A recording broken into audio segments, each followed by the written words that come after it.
Durante años, la muerte de Bruce Lee fue presentada como algo simple, casi banal para una figura que había redefinido el cine de artes marciales y el imaginario cultural de todo un siglo.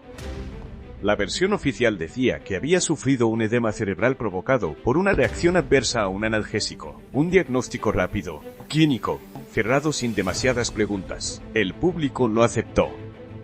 La industria siguió adelante, y el caso quedó archivado como una tragedia médica más. Sin embargo, con el paso del tiempo, esa explicación comenzó a mostrar grietas que nunca fueron reparadas del todo. Bruce Lee murió el 20 de julio de 1973, en Hong Kong, en el departamento de la actriz Betty Tin Pei. Horas antes se había quejado de un fuerte dolor de cabeza, algo que, según testigos cercanos, no era completamente inusual en él durante esos meses. Se le administró Equagesic, un medicamento que combinaba aspirina y meprobamato, y poco después perdió el conocimiento. Nunca volvió a despertar. El diagnóstico oficial fue edema cerebral, una inflamación severa del cerebro. La causa, una supuesta reacción alérgica al fármaco. El problema es que esa explicación no fue tan sólida como se intentó hacer creer. Desde el inicio, hubo discrepancias médicas. Algunos doctores hablaron de una reacción farmacológica, otros de un fallo sistémico, otros de un colapso cerebral sin un detonante claro. A lo largo de los años, la causa de muerte fue reinterpretada varias veces, como si el sistema médico necesitara ajustar la narrativa para que siguiera siendo aceptable. No se trató de una investigación profunda y transparente, sino de una serie de conclusiones parciales que nunca terminaron de encajar entre sí. A esto se suma un elemento que rara vez se aborda con seriedad. Bruce Lee ya había sufrido un colapso grave apenas 2 meses antes de morir. En mayo de 1973, se desplomó repentinamente mientras trabajaba en doblaje de sonido. En ese momento también fue diagnosticado con edema cerebral, aunque sobrevivió tras ser hospitalizado. Ese episodio, lejos de ser una señal de alarma que mereciera un seguimiento exhaustivo, fue tratado como un incidente aislado. La narrativa pública minimizó su gravedad, cuando en realidad indicaba que algo no estaba funcionando bien en su cuerpo. Si disfrutas de lo que ves, no olvides darle like, suscribirte y activar la campanita de notificaciones para que no te pierdas ni un solo video. Tu apoyo significa mucho para nosotros. Continuemos con el video. En los meses previos a su muerte, Bruce Lee había perdido peso de forma drástica. Su nivel de exigencia física era extremo incluso para estándares profesionales. Entrenaba durante horas, combinando artes marciales, pesas, cardio y ensayos cinematográficos. Dormía poco. Estaba bajo una presión constante. Era una figura incómoda para Hollywood, un actor asiático que exigía control creativo, respeto cultural y protagonismo real. Además, estaba produciendo, dirigiendo y protagonizando sus propios proyectos, cargando con responsabilidades que iban mucho más allá de lo físico. Nada de ese contexto fue integrado de forma honesta en la explicación oficial de su muerte. Se aisló el evento final, como si el cuerpo de Bruce Lee hubiese fallado de la nada, en un vacío clínico. No se habló seriamente de sobreesfuerzo prolongado, de desgaste neurológico, de posibles desequilibrios internos acumulados. Tampoco se abordó con claridad el uso de sustancias que hoy se sabe que consumía, como relajantes musculares o analgésicos, ni cómo estos interactuaban con su ritmo de vida extremo. Décadas después, médicos e investigadores independientes comenzaron a proponer explicaciones alternativas que resultaban mucho más coherentes con el cuadro completo. Una de las más discutidas es la hiponatremia, una condición causada por niveles peligrosamente bajos de sodio en la sangre, que puede provocar edema cerebral, convulsiones y muerte súbita.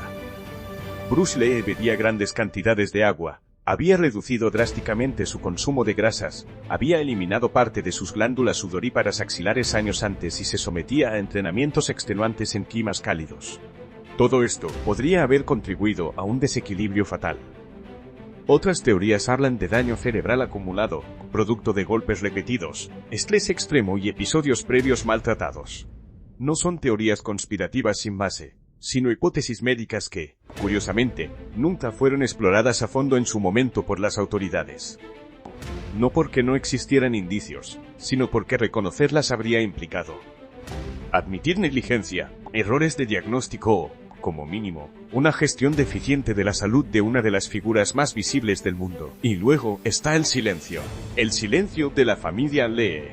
Un silencio prolongado, cuidadoso, casi hermético. Cuando hablaron, fue siempre para reafirmar la versión oficial o para desincentivar nuevas especulaciones. No hubo exigencias públicas de reinvestigación, no hubo presión institucional, no hubo intención de reabrir el caso, incluso cuando surgieron nuevas explicaciones médicas más plausibles. Para algunos, ese silencio fue una forma de respeto y duelo. Para otros, una señal de que remover el pasado podía ser más doloroso o problemático que dejarlo intacto. No es necesario afirmar que hubo un asesinato o una conspiración para reconocer que la verdad sobre la muerte de Bruce Lee nunca fue completamente expuesta. A veces, la mentira no consiste en inventar algo, sino en simplificar en exceso, en cerrar un caso antes de tiempo, en ofrecer una respuesta cómoda para evitar preguntas incómodas. Teorías que surgieron tras su muerte.